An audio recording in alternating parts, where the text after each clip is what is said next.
નમસ્કાર પાટવી ગુજરાતી ન્યૂઝ ચેનલમાં આપનું હાર્દિક સ્વાગત છે। ડભોઈથી સાઠોદ વચ્ચે વર્ષ પહેલાં રેલવે ઓવરબ્રિજ બનાવવામાં આવ્યો હતો। આ બ્રિજ ઉપર નહીં જેવા વરસાદમાં જ ડામોરના પોપડા ઉખડી ગયા છે। 5 દિવસ પહેલા આવેલો કમોસમી વરસાદમાં આવેલા બ્રિજમાં કેટલીક જગ્યાએ ધોવાણ થઈ ગયું છે અને ખાડા પડી ગયા છે। જેટલી જલ્દી બની શકે એટલી ખાડાઓ પૂરા અને ડામર નખાય એવી વાહન ચાલકોની માંગ ઉઠવા પામી છે। બ્રિજની ઉપર ડામર ઉખડી ગયો છે અને ખાડા પડી ગયા છે। લાગતા વળગતા વિભાગ દ્વારા દેખરેખ નહીં રાખી બેદરકારી રાખવામાં આવતા હાલે બ્રિજ રોડ ખરાબ થઈ ગઈ છે।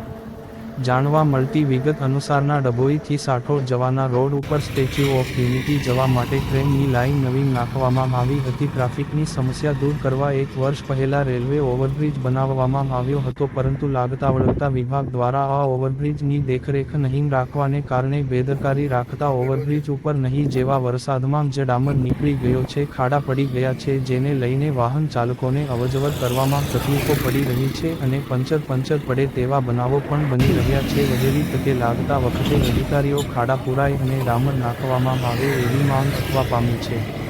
રિપોર્ટર બિલાલ હસન, ભુરાવાલા।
તાર બાબા